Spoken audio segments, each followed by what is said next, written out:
if we could address you directly right now? Everything comes full circle. That's number one. I don't tell him what questions to ask me. There are a lot of people around town that have the same question. Brush my teeth. I'm gonna get washed in the morning. I can't confirm or deny. You know, just keep going a little bit longer here, Mike. Keep going a little bit longer. EN Radio.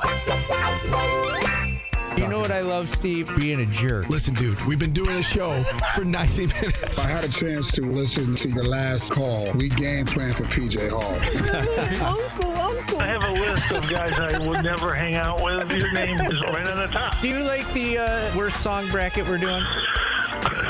It's considerably better than the supplement bracket. Let's start with that. I won a limbo contest. Oh, my God. Fran Brown joining us. These guys are working their butts off. They expect to see their fans. You want extra money just because you're North Carolina? I'm in awe right What now. an honor for you and Jordan to be next to me every day. This is Orange Nation. There's music, there's fun, there's us. It's everything you could want all in one place.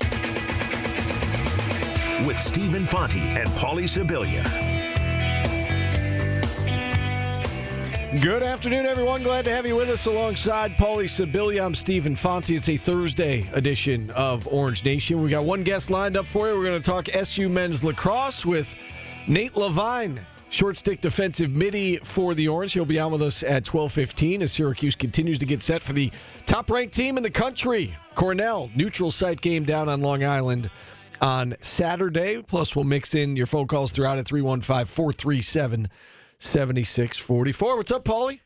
Oh, not much, Steve. It's a holiday for a lot of people with the Masters starting. It's getting close to spring football. Very close. Baseball season is starting. Lacrosse season in full The swing. spring football game, anyways. Yeah. Lacrosse is in full swing. My tulips are blooming in my front yard. Are they? Yeah. Really? Yeah. It's a great day. You seem like full of life today. I am excited. I'm excited for today. It's the dog days of spring. You ready for some spring game? Yeah, ready or not, here it comes. What are you looking for? Yeah, I mean, I think the number one is the same that everybody's looking for, and it's what does Ricky Collins look like throwing the football, right? I mean, we've seen shots of him at practice and working against no defense. I'm curious to see what he looks like. I think everybody wants to know what the successor can do for Kyle McCord. And we know that they're, as Coach P would say, they're jumping into the deep end of the pool right off the bat. They've got Tennessee in the opener, more than 2 touchdown underdogs as it stands right now. And, so much of how Syracuse follows up that 2024 campaign, so much of it, fair or unfair, falls on the shoulders of Ricky Collins. And so, I want to see what he looks like calling the shots back there and having the keys to the car, as they say. It's interesting. We're looking at him. Are you concerned about the receiver position now? It's thinner than it was last year. It is, but I will say this. I trust in Fran Brown, and I think most people around here trust in Fran Brown, given what we saw, last year, given what he's done since he's arrived. And I think that the talent continues to come into the program, whether it's freshmen or from the portal or guys now have been in the system here. They've been able to develop 1 year with the strength and conditioning program, and I believe that he's got the pieces. I don't know what these pieces look like against this schedule, which I think is what is so concerning for most SU fans, is that they had this awesome year last year, and there's a lot of excitement. But do they take a step back this coming year, given the schedule? Like, do they get to 6 and 6? Is it just the schedule? Because they lost. They may not get drafted, but they lost a lot of NFL caliber players. Yeah. I think the idea, though, is that there's still some NFL caliber players here, and they've brought in some guys who are NFL caliber players. So that's where the trust factor comes in. They're younger players, right? Yeah, and I think we saw that, right? And it seems like it's by design. The massive, freshman class that he brought in, it seems like it's by design. They did what they had to do in year one to be competitive immediately. And the good thing is, again, we keep talking about everything Fran's done. The good thing is they had some really good players here already when Dino left that they were able to hang on to. You know, the Justin Barons and Marlo Waxes and Aronde Gadsden and LaQuinn Allen. No longer there. No, I know, right. And so, you know, they went out and they got in the portal what they needed to complement those guys. And now a bunch of them are gone. And this is where the trust factor comes in with Fran. Like, I believe he's got the talent here. Whether or not they're able to do it against, you know, this schedule is, I mean, it's going to be daunting. It is. And I know how much you hate to talk about the schedule this far in advance. It is. But they're really good programs, and they're all away from home for the most part. If you had this same roster going into this year's schedule, wouldn't you still be a little more concerned than you? Well, there's more unknown this year. Yeah. You know, you don't know about the quarterback. And I think last year, again, we knew who Aronde Gadsden was last year. We knew LaQuinn Allen. We knew, again, the holdovers from Dino's time here. And then you knew the new quarterback, right? I mean, we saw Kyle McCord play at Ohio State. And so I think that there were expectations last year for a reason, that it felt like the talent was here and it felt like the schedule was manageable. And I think this year, as you said, schedule aside, I think part of the reason that there are more question marks is that we haven't seen what Ricky Collins can do in a game. He hasn't seen what Ricky Collins can do in a game. You know, LaQuinn is no longer here, but Yasin Willis is in the backfield. And, you know, they've got, you know, Trevor Pena. They've got talented guys. It's just a matter of, will it come together, you know, with a new quarterback and against this schedule? Bowling Ball says, is this team more talented overall than last year? No.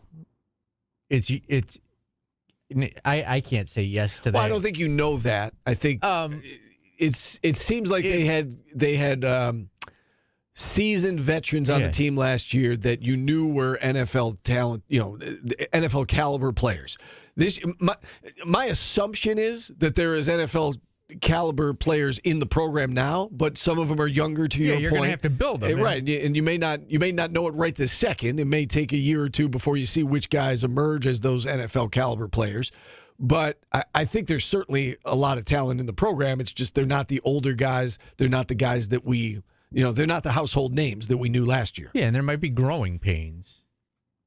Sure. You know. Yeah. And it might take this year with the schedule what it is. Don't sleep on North Carolina either. They've got a lot of money. They've got a Hall of Fame head coach. Okay, won a lot of Super Bowls. You know, they might be sneaky good. I mean, as we talked about, this week, don't sleep on Georgia Tech either, right? Duke. You never know. Duke pops up every once in a while. So it's going to be interesting. I mean, it's easy to say Tennessee's going to be tough and Clemson's going to be tough.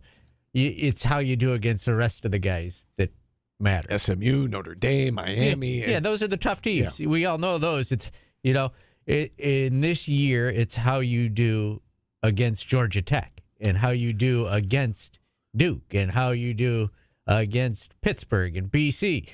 And that's just to get to bowl eligibility, though, right? But it also is a good measuring stick of where you're at as a program. You want to be better than those teams every year. Sure.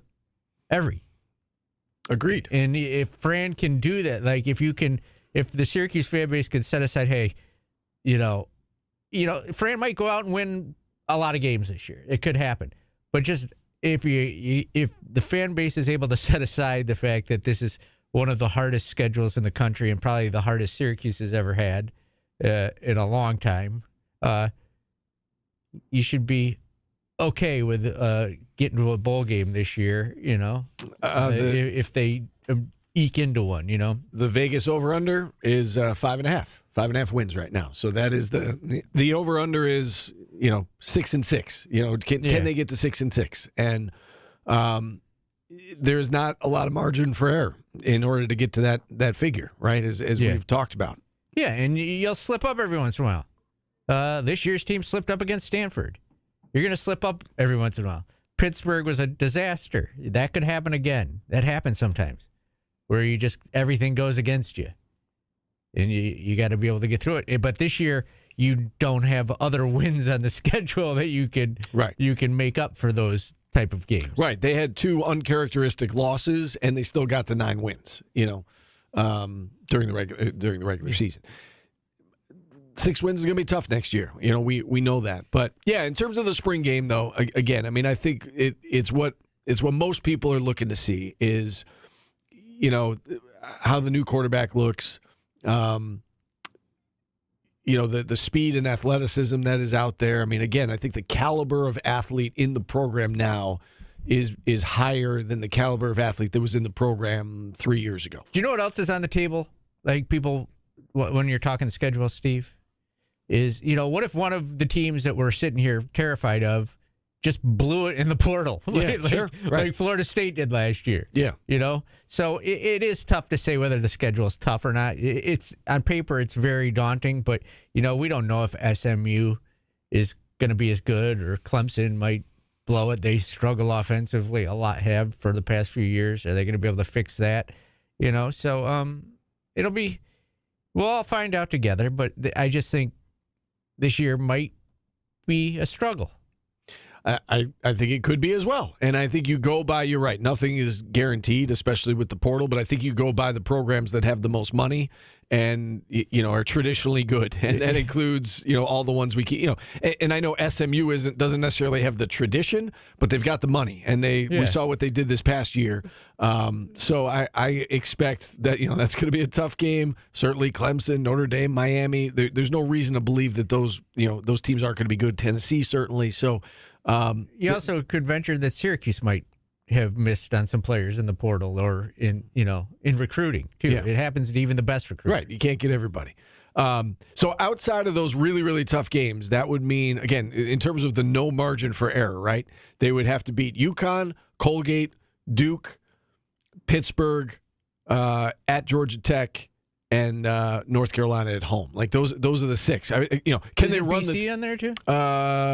I'm sorry. Yes, Boston College is on there as well. So right. So there's 7 outside the Big 5 that we talked about. Right. BC closes out the year inside the dome. So can they win 6 of those 7? Yes, but it's not likely. Right. I wouldn't put money. Well, right. on There's no margin for I error. wouldn't That's put the money point. on it. Yeah. Because every team messes up, and every team, could they pick off one of the good games? Yeah, they could. You could see a game where they sneak up on Tennessee because Tennessee doesn't have film on what the hell's going on, and then they lose to a Duke or or a BC. Sure, so it can happen. You don't know. You don't know how it's going to play out. Right. I mean, they beat Miami last year and lost to Stanford. Last time I put the farm on a Syracuse team preseason, I learned a lesson. I'm never doing that again. It's good that you learned the lesson with the imaginary farm and not the real farm. Yes. All right, let's take a timeout. We're gonna talk lacrosse here on the other side. We've got Nate Levine set to join us from the SU men's lacrosse team. We'll talk about the matchup with Cornell, and then we'll certainly circle back to SU football spring game. Just about 48 hours away, 3:00 on Saturday inside the Dome. We're back after this on ESPN Radio. Transfer portal in college basketball is open. Yep, an adventure into the totally unknown. Listen here for the latest Orange basketball comings and goings. I was just saying, ESPN Syracuse. Come see why it's got to be Nye. Hi, I'm Dan Sherrick, general manager for the NIDA Motor Group in Oneida and Rome. Spring is finally here, and what a winter it was. I am so glad to put that behind us. That being said, my inventory has piled up almost as much as the snow this year, so I've instructed my team to plow through it fast. We are discounting new and pre-owned vehicles like crazy at Nye. We also have our new budget car lineup, which is basically cars that have gone through our shop with a 150-point inspection process to ensure they are great, affordable vehicles. These are typically higher mileage vehicles that most new car dealers are afraid to sell. Well, I'm here to tell you that we stand behind what we sell, and we make it easy for Central New York to feel confident with their purchase. Sure, you can shop on social media sites, but 9 times out of 10, you get bit. Sorry. Are you that guy, Bowling Ball? Are you going to try and get me fired for betting on the games with imaginary money?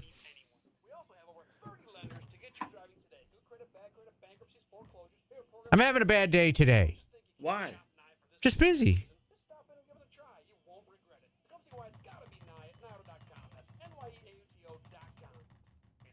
Trying to start a company, and the name was taken already.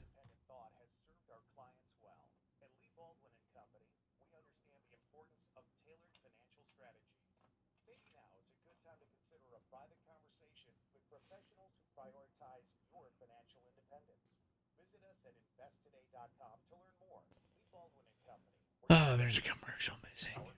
840.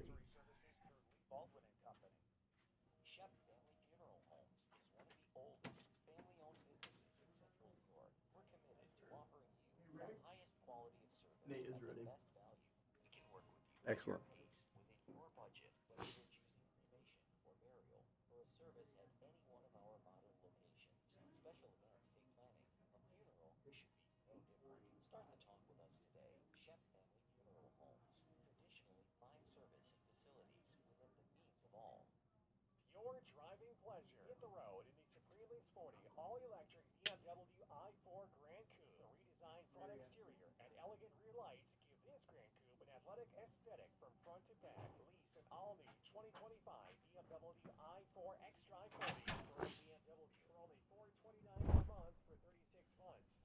Paulie's junk. What are we talking about? Why are they talking about my junk? Am I junk or my junk? What are we talking?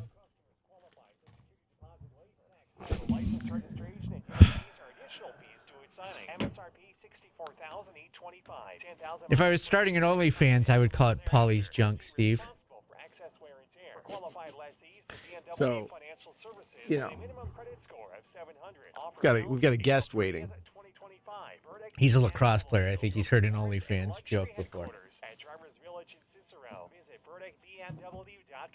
Hey, Central New York, it's time for that year-round vacation at your home. And how do they do that? A brand new spa from Liverpool Pool and Spa. If you are in the market for a new hot tub, do yourself a favor and stop into Liverpool Pool and Spa Hot Tub Super Center in East Syracuse or Route 31 in Baldwinsville. Relax with one of their highly trained wellness experts who have made the process simple and affordable with low payment options available. Go see the #1 hot tub dealer in Central New York, Liverpool Pool and Spa. Folks, this is the best selection in Central New York with brand names like Vitamax Free Flow and the #1 selling spa nationwide, Hot Spring Spa.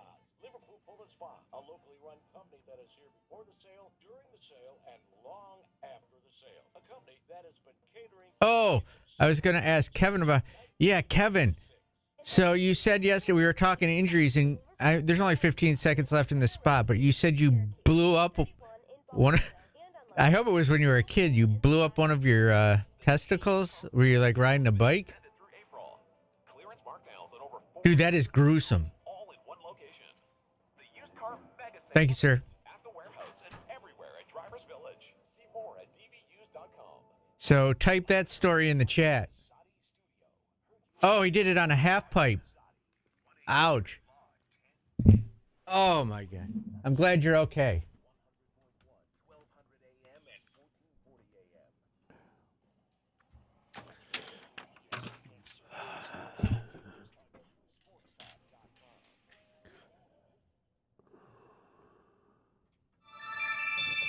Artist of the day today on Orange Nation is Madonna, Lucky Star.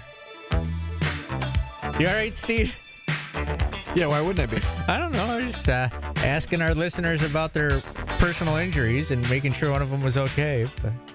Yes, I'm good. Let's go to our guest line. Careful riding your bikes out there, kids. Let's bring on Nate Levine, short stick defensive midi for the SU men's lacrosse team. The Orange getting set to take on the top-ranked team in the country Saturday down on Long Island. It'll be Cuse and Cornell. Nate, thanks so much for coming on. How are you today? Good. How are you? We're doing well. Good. We're doing well. I guess let's start with, I say short stick defensive midi. For our listeners who maybe aren't lacrosse fans, can you describe your job? Because sometimes it can be a thankless job.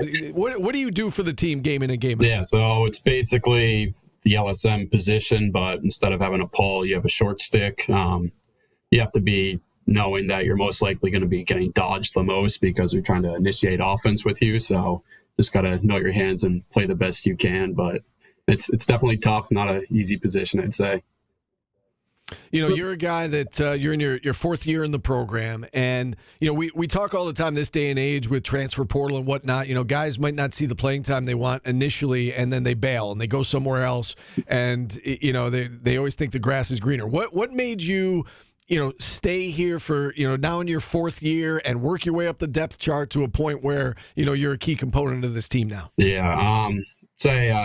When I first got here, my dad grew up in Manlius, so I just really liked the school in general. It was always a dream to come here. I'd always come to Syracuse to visit my grandmother and watch the games. And then even when I got here too, my first year, there was just such a sense of family within the team, and I really just attached myself to that, and I could have never seen myself leaving, playing or not. Can you speak to how things have changed over the course of the last 4 years and how you've seen this team, grow and develop and, as the key players on this team have gotten older and more mature? I mean, I think we're starting to see the benefits of that, this year now. Can you talk about your 4-year journey, not just individually, but really as a team and how everything's kind of come along for you guys? Yeah, I would say at the start my freshman year, obviously you don't want to have a 4-10 season. And from us seniors and some of the other younger guys on the team, you kind of saw what potentially not what we were doing wrong intentionally during that year, but just things that can be done better, like just building a better culture, making sure the locker room stays clean, you're cleaning up after yourselves after practice, and focusing on little things like that and then amplifying them throughout the 4 years. I think that's really helped us grow to where we are now. We're just a much more detail-oriented team and focus on the little things to get to larger things in the end. And one of the differences with this team, it seems like, is that the defense has taken a step forward. You guys as a whole have been great. Jimmy McCool in net, but it's not just him, it's everybody else. What has been the biggest difference on that end of the field this year? Yeah, I would just say all the guys were all really connected. I think Coach O just does a really good job of bringing us together and working with us on game plans and making sure everyone feels comfortable and knows what we're doing. The D guys I'd say it's the closest unit I've ever been a part of. We all love each other and we're going to do anything for each other on the field and just do what's best. We had Jimmy McCool on the show yesterday, and I would imagine, being on the defensive unit, knowing that you've got a guy behind you who is playing at such a high level. He's got whatever he has, 50 saves or whatever it is in the last 3 games. Does that make your job easier? Does it change your job at all? Do you feel like maybe you take more chances knowing that, all right, if I get beat on this play, I've got a goalie behind me that's gonna pick up the slack? The fact he's playing so well, does that change anything for the guys in front of him? Yeah, definitely. There's some shots potentially further out that you can give up. You don't necessarily need to play a guy as tight at 15 or down the alley. You're not as worried about him scoring just because, if Jimmy in net, he's saves me a couple times on shots going down or a shot on the crease, and he's made a good save. So it makes you feel that much better. And then when he makes those saves, it just gives the defense a whole lot of confidence and from that. All right. Well, the defense is certainly going to be challenged on Saturday. I don't need to tell you that, but Cornell, not just the number 1 team in the country, but arguably the best offensive team in the country. What stands out to you as you get ready for this matchup with the Big Red? What stands out to you about that Cornell offense? Yeah, elephant in the room. They have CJ Kirst.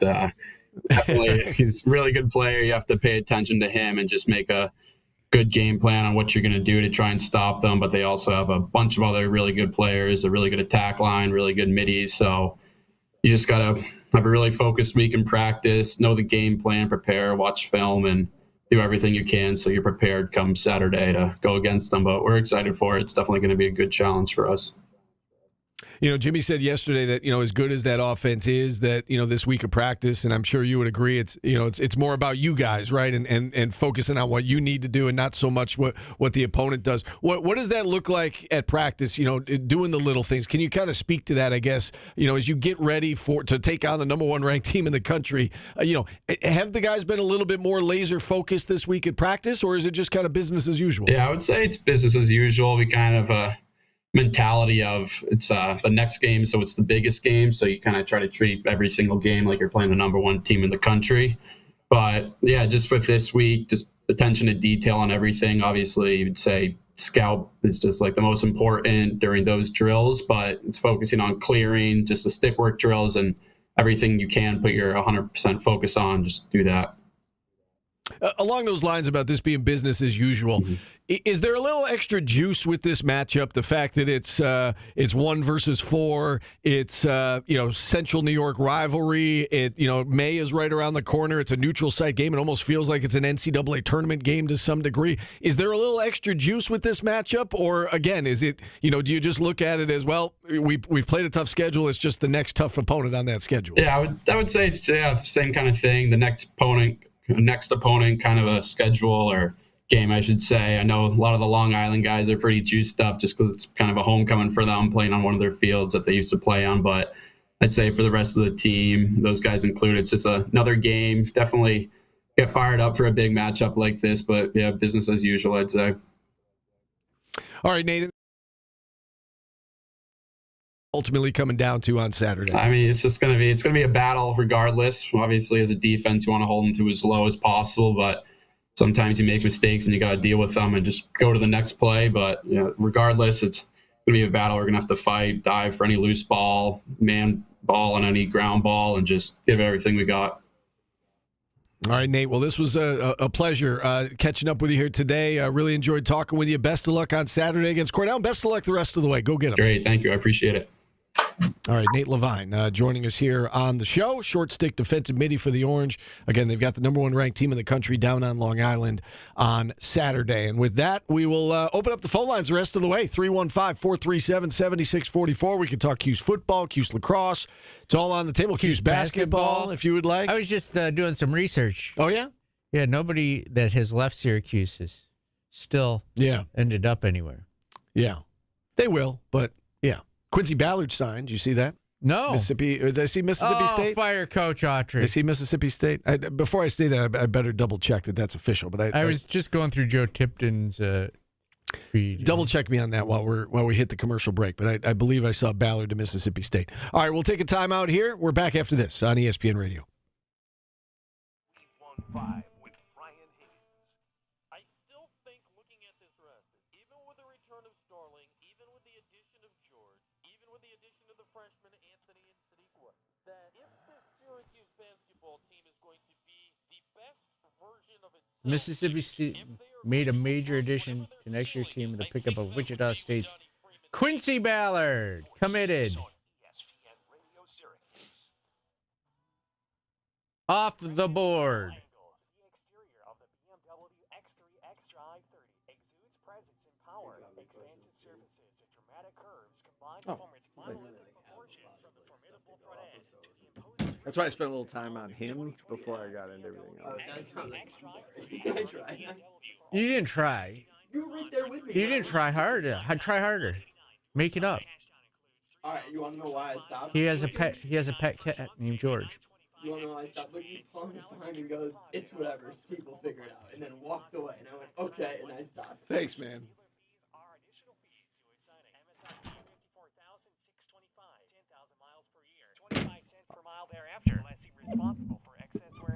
Jordan would have never thrown me under the bus like that. Jordan! I think I can't get Chatbot to work. Streamer Bot, that's what it's called. You already have a copy of Steamer Bot open. Steamer Bot. I didn't even do that on Steamer Bot. I didn't even do that on purpose. That's just a robot that runs on Steam power, Steve. You have problems. I didn't do it on purpose. I misspoke. I called Streamer Bot Steamer Bot. I just missed an R. One letter can change your whole thought process. Yes. Blump Bot, yes. The phone's ringing. Save your story. Good morning, Mannion and Company. I'm Jackie. Yes, Syracuse, right here at 224 Harrison Street, Suite 306. Yes, MedicaidLaw.net. You're welcome. T-Mobile 5G home internet keeps getting better. Get our fastest connection loaded with He hit his junk on his mongoose bike, Steve, and he said his ball was purple. That sounds horrific. Did you have a fancy bike like that? I had like a. I had a Diamondback. I had like a red and black like BMX bike. Was it like one of the big brands, or was it? I don't remember. Yeah, you watch Smurfs. What name the brands and maybe it'll pop in my head. Like Mongoose, like Diamondback, Huffy. I don't remember. Did you have a bar in the middle, or did yours? I had a bar. I think it was a mongoose. I think it was. A mongoose? I think so. Ryan Mullen had a diamond. I couldn't do any tricks. I would just get hit in the shin with those serrated pedals. Oh my God, that was the worst. Not as bad as blowing up your nut, but getting hit in the shin with a pedal killed. Maybe next year we'll do a horrific childhood injury bracket. Blown up nut is a 1 seed for sure. Yeah, that takes the cake.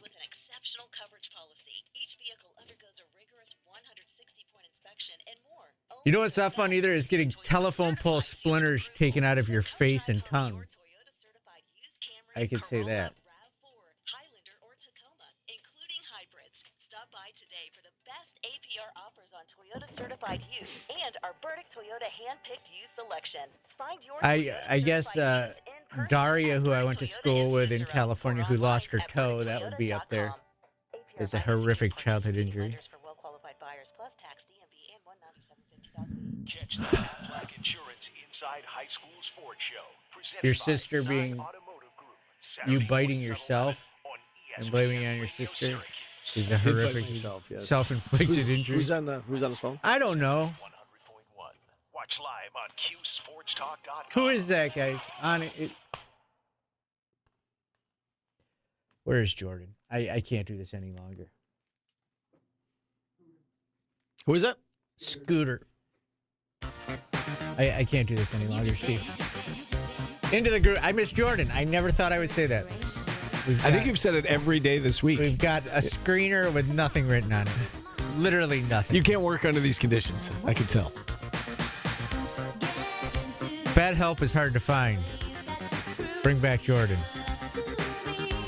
All right, let's go to the phone lines. Before we get to speaking of phone lines, I keep getting scam likely calls, Steve, and I don't know how to stop them.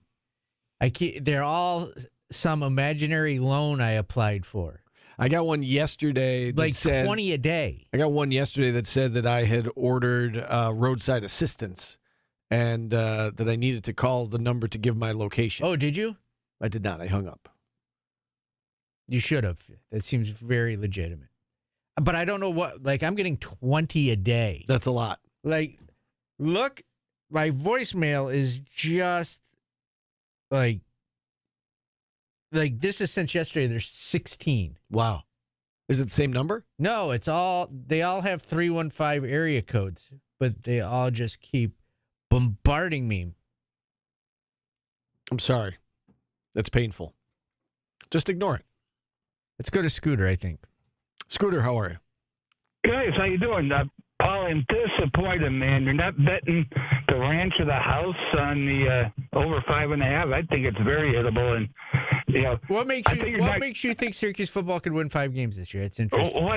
Well, when they weren't even supposed to win 3.5, we hit them up good. It's just what you said. It's every team you mentioned, those seven games, and it's winnable. And 5.5, just have to win 6. So that gives you one game to lose. Well, those are the 7 that were supposed to win or be favored. It'd be interesting to see. I think last year by this time you guys had the list of which game Syracuse was going to be favored in. Remember, you guys were just going down the list, and last year was 7.5. By the way, guys. 7.5. They had to win 8 to get you over. I don't know how we could do that this year because there's so many question marks on the team. Yeah, but it'd be interesting. But I wouldn't bet your boathouse and the tiki bar you got on the Onondaga Lake. I wouldn't go that far, but they didn't know about that. Your screener. I know you don't let people over there. That's why you don't tell them about the tiki bar you got. But The spring game, guys, one thing that hasn't been mentioned, and how is that going to work if we went to Colorado? Are they really going to play a game where results could end up in injuries? I mean, the spring game, half the players don't play if they have slight injuries. Are they going to really go to Colorado, would have gone there with the pledge of actually playing a real game and risk injuries to your quarterback or something? No, I think they would have played it like a spring game where you don't hit the quarterbacks and stuff, but you just it's against defenses that don't know your plays and whatnot. Kind of like in the NFL. Yeah. They do that in the NFL with the, during training camp where they go, they'll practice, and then, they'll have a scrimmage, but, the quarterbacks are off limits during those games. I would agree with Paulie. It probably would have looked like that if I had to guess. Okay. Those big giant helmets. Nobody wanted to play the Oakland Raiders in those inter-squad scrimmage games because usually fights would always start with the Raiders.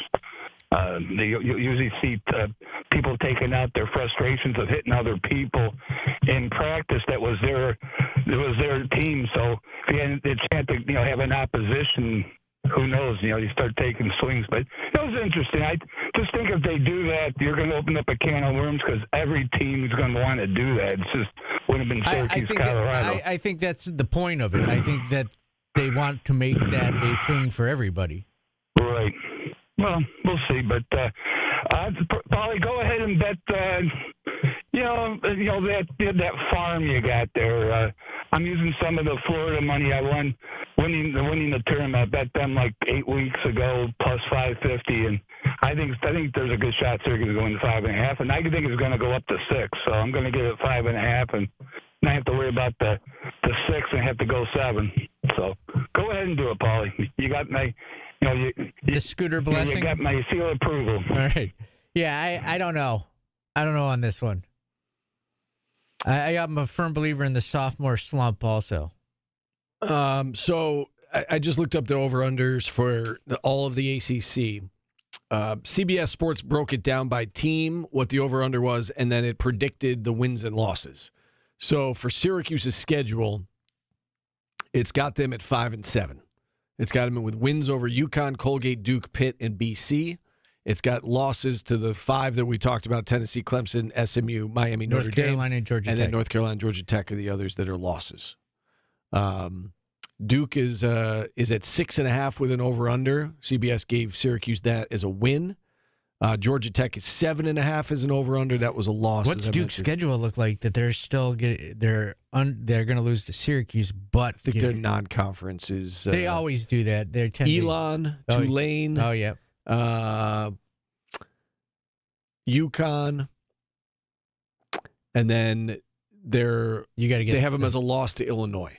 You got to get 3 wins. So their wins are Elon, Tulane, NC State. They got them, Georgia Tech's at home. They gave Duke that win at UConn, Virginia, and Wake Forest. So they've got a pretty easy schedule. So their over under is 6.5, but they've got Syracuse down as a loss. So there you go. That's one website's opinion. They've got Cuse at 5-7. It's without knowing their roster fully, I don't know if it's true, but it's hard to argue. Sure. Yeah. That was about a week ago. That was released. So much has changed in that time. I don't know how we can do that.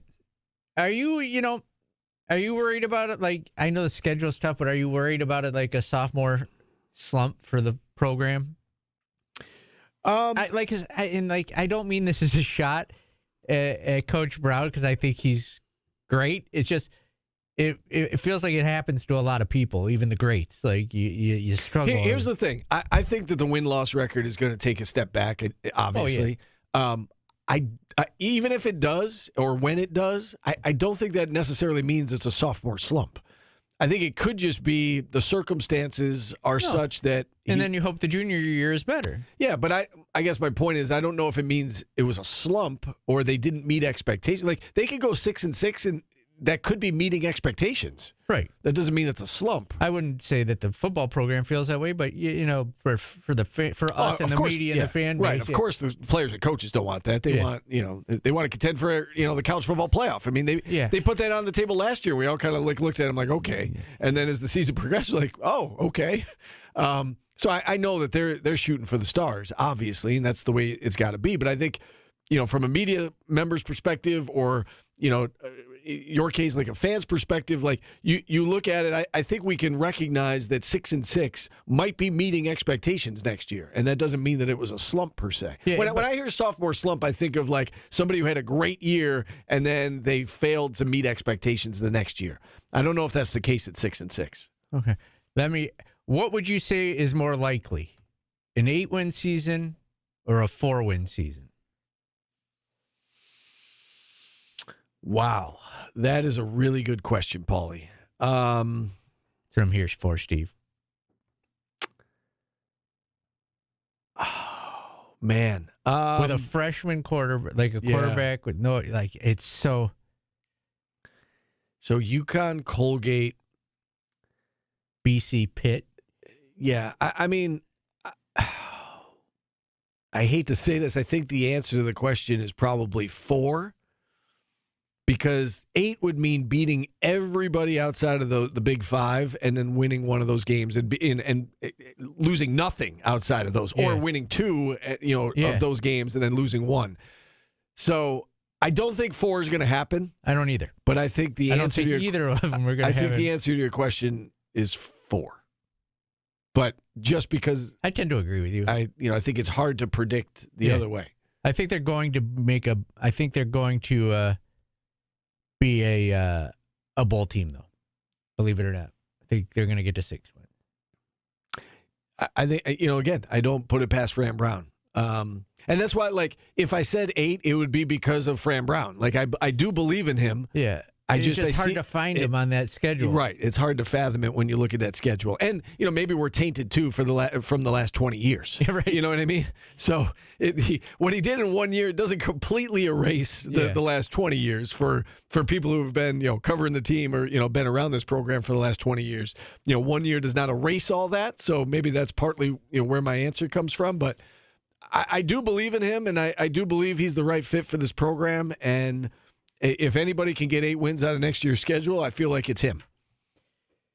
Steve, we're sitting here talking Syracuse football and breaking it down, and you know what our chat's doing right now? What? They're just bringing up old stores from Central New York and from malls that don't exist anymore. Where did that come from? I don't know. They're reminiscing, and one of them mentioned Chess King. And did you know, Steve, that I worked at Merry-Go-Round and Chess King because they're owned by the same company at Shoppingtown Mall? I did not know that. What was Merry-Go-Round? It was like urban fashion. I did not know that. Yeah, I did. I worked there. I worked at Mr. Tops at Shoppingtown. I worked at Charney's at Shoppingtown. Worked at Sears in Fairmount. Why'd you bounce around so much, if you don't mind me asking? Just working through high school. Yeah. Sometimes you quit in the summer. During the college age years, I quit a lot when spring break came. went to Daytona. Got a new job when you came back? Worked at what was a Record Theater in Fairmount also. My first job was a cart pusher at Wegmans. There you go. Have you been to more concerts, or have you had more jobs in your life? More concerts. But like in high school, I worked at Wegmans and Sears. Friendlies. Yeah, I forgot about Friendlies. I also worked multiple jobs. Like, I worked at Friendlies and Sears at the same time because they were right next to each other. You leave one job and go to the next during the summer. Sears at Camillus Mall? Yeah. Yeah. Camillus Mall and Friendlies were right next to each other. Yeah, I know it well. I did quit a job to go to spring break. I no-called, no-showed at a Record Theater. My buddies and I just one night were like, let's get in the car and go to Daytona. And we did. You quit your job and then you got a new one when you got back. I can't, as a 52-year-old man right now, fathom that I did that. But that was irresponsible. But it was just, we all just we're like hanging out and decided, I think we were like 21. And we all were like, let's go to Daytona for the week. We just got paid and we went. and we all just stopped going to work for that. Well, I hope it was worth it. Was it worth it? Oh, yeah. Oh, yeah. It was a See? blast. There you go. It was an absolute blast. It was back when MTV used to do the broadcast from down there. We saw Snow, not the we saw the artist Snow, Informer Snow. Informer, yeah. Naughty by Nature was there. It was awesome. We ended up, you actually went to where MTV was? Yeah, we just went, no hotel room. We just drove down there and got a hotel, and yeah. And one time we went with the on a bus trip down there. I went like 3 or 4 times on spring break down to Daytona. All right, it was a fun. Like would say you were 20 years old and we were all just hanging out in the back having beers. First of all, you wouldn't have had a beer at 20. Okay, so 21. we're all 21. We're just hanging out having beers, and one day someone goes, "Hey, let's all just jump in the Sunbird, my buddy Pete Sunbird, and let's go to Daytona tomorrow." I always saw that MTV is going to be there. So, like, we had 5 of us just pinned in that car. Would you have gone? I would have gone if I didn't have to quit my job. Because at that time I was working at Channel 3 at the time. And nerd. I would not have wanted to quit that job for a trip, but if I could, and I probably could have gotten the time off from work because I was just day before. You just be like, "Hey, yeah, I'm leaving for a week." Yeah, because I didn't have like an important job there. I was basically like a photographer, I was like a fill-in photographer at the time. So I probably could have gotten the time off, but I would not have wanted to quit the job. Yeah, I remember being at like the nightclubs down there. You know, the Rump Shaker by Rex and Effect was big back then. It was a good time. I would do it like. I probably would do it again, but just right now, just the thought of me going on a trip in a week and a day's notice would be insane. Yeah. But we did it. Good for you. The thing that I can relate to that, like recently, is that we've had a few instances where like the kids will be like, "Dad, let's go to the Bills game." So, like remember we went to the Bills-Steelers playoff game, and it was like crazy snow, and it was literally the night before the game. That is nothing like it. But it is like the night before the game. We're like, all right, okay, let's get buy tickets and just go. So we've done that. That's. And I told you the wildest story of my life. What's that? Was when I was 16 and I went to Mexicali, Mexico, with my friends, and we ran with the Bulls in like the most bootleg running of the Bulls. My mom wouldn't let me go to a Beastie Boys concert. Yeah, she'd let me go run with the Bulls. She knew you went. Yeah, she gave me $20. Oh wow, I didn't know that. Yeah, it was insane. There were like we were trying to get out where the Bulls were running, and the people from Mexico were beating on our hands as we were trying to climb the fence. I think they banned it. It was such a horrible experience for everybody.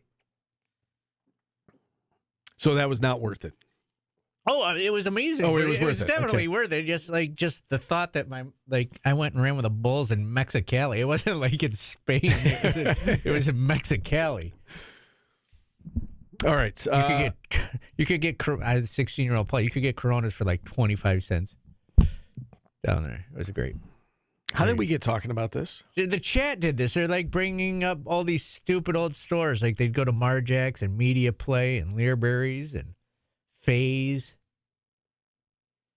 It was just funny because I worked at some of the stores they were bringing up. Yeah.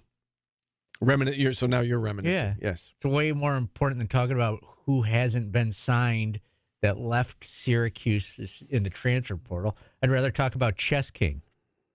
Quincy Ballard, by the way, is going to Mississippi State. I don't know if we said that on the air or not, or if we did it during a commercial, but we did confirm that. All right, let's take a timeout. Phone lines remain open if you want to check in. 315-437-7644. We're back after this on ESPN Radio. I never worked at a fast food restaurant. I worked at Friendly's.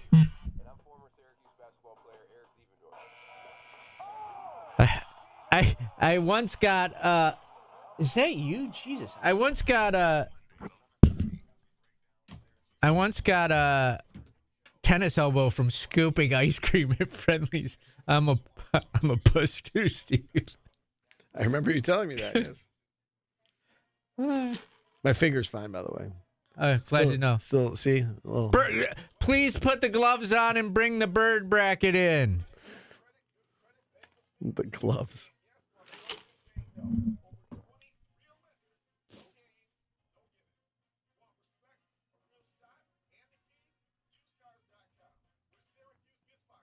I had a fun childhood, man. I like my adult life sucks, but my childhood was a blast. Like Gaper Bazingo, I would say. I am 52 and I go home alone to my dog and sleep in my cold sheets every night. But damn it, from 16 to 32, I was at the top of the world, Steve. It sounds like it. I feel like I missed out. You wouldn't have done one of the damn things I did in my life.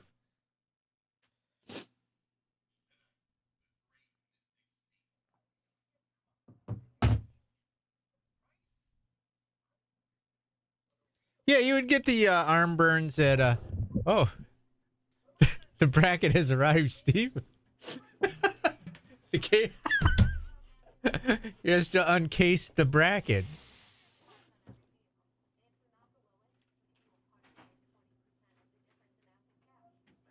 Sutter's was awesome. Thank you. Who won last night? Oh, shoot. I probably should go look at that. I'll be right back. I'll put it on your screen. Turkey versus parakeet. I thought, didn't we talk about this? How, like, the games aren't over or something? You does the vote? Yeah, but you can tell. Okay. It would take a miracle for a comeback. You have to pick between the loon and the cuckoo, too, the deciding vote. Oh, loon. Loon. Absolutely. Loon moves on. Why do we keep having this many ties? It's only been 2 ties. Is the voting like not where we want it to be? You don't worry about it. We don't discuss the voting. Is anyone voting? The turkey has beaten the parakeet. Do you know why? Because it's delicious. People are voting with their stomachs.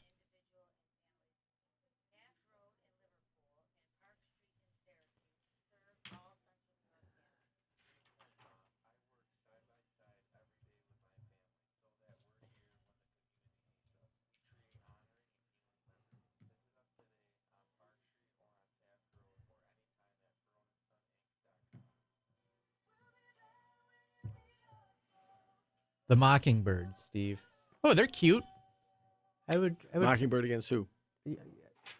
Don't spoiler alert. Oh, you just said it. I know. You don't want to. It's another 7-10. If Stinky Bird's listening, she owned one of these birds.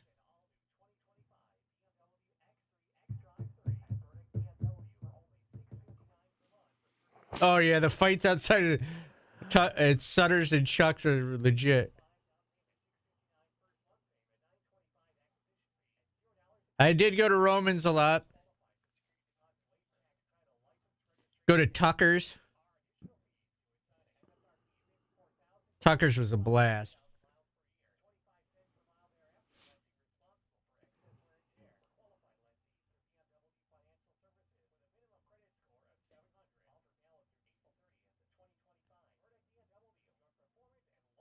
I don't know why we don't have the Masters on in the studio. That's a good question. That's too sportsy.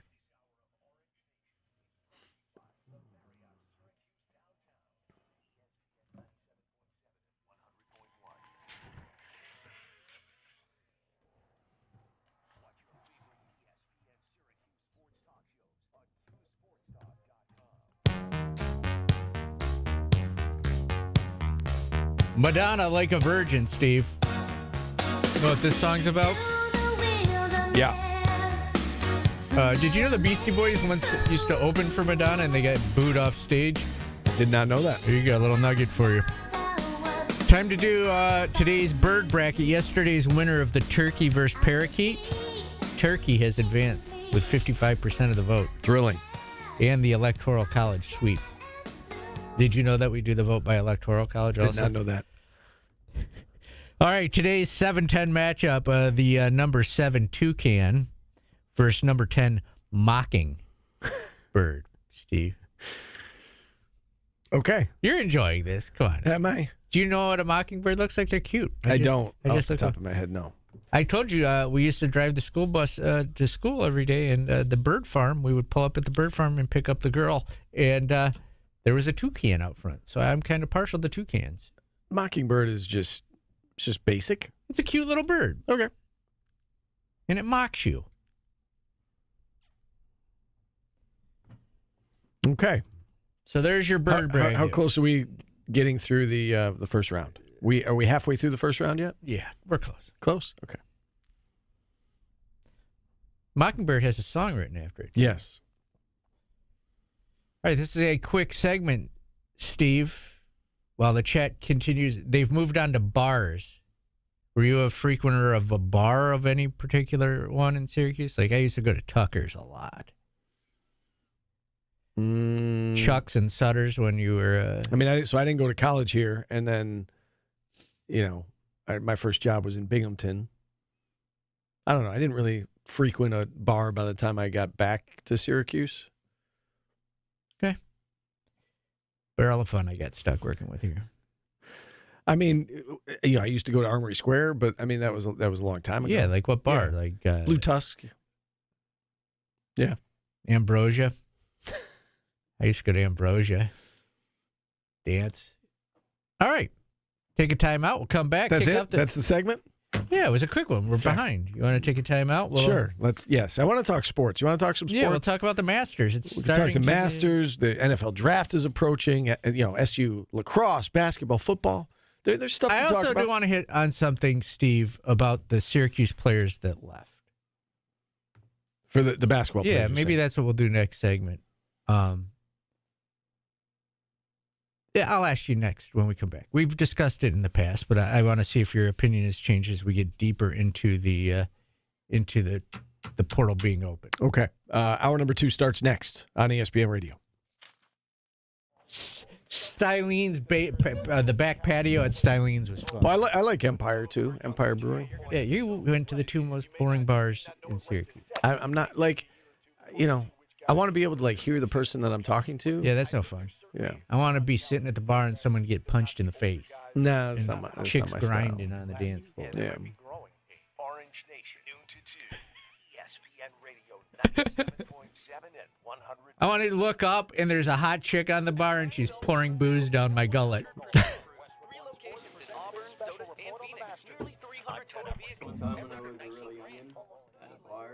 There's 2 things playing at once, just so you know. Paulie, there's 2 things playing at once. Awesome.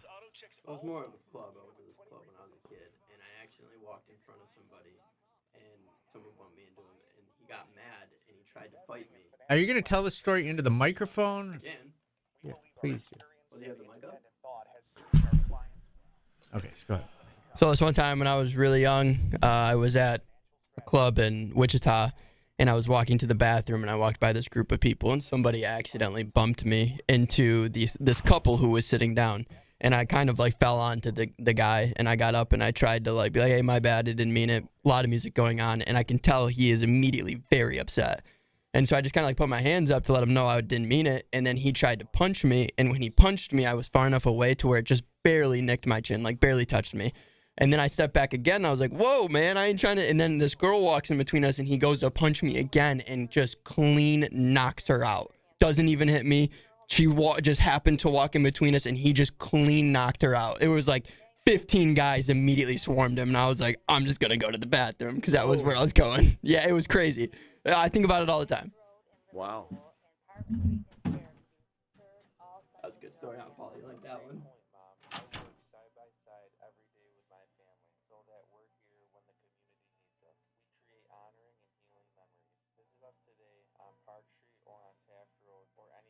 Oh,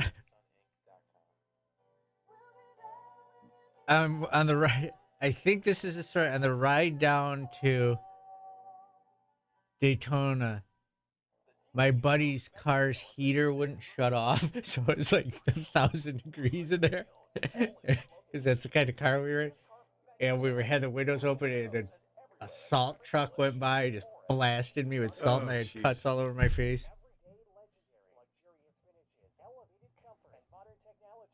People that went on these trips with me are now texting me. That's funny. Anybody I know? Mario said he was running to a pool at his neighbor's between yards in a row of cactus. He face planted into them. I got bucked off of a horse into cactuses. So I'm one-upping Mario. No, nobody you know went on those trips.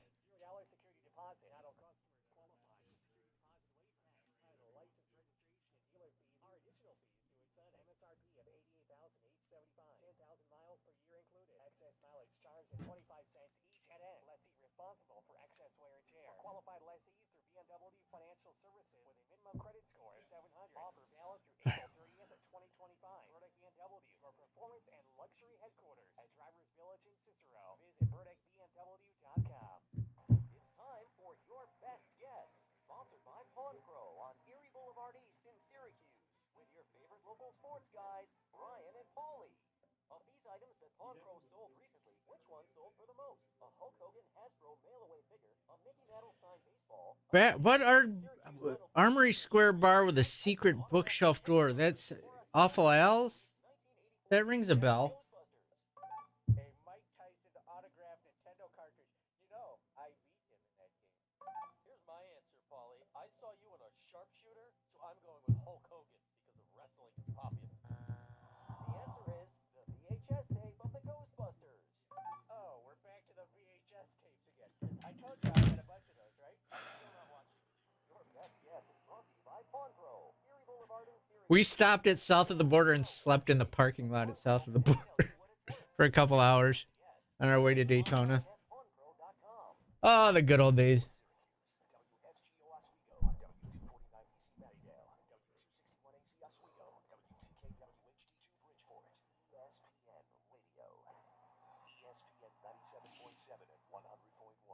Watch live on sportstalk.com.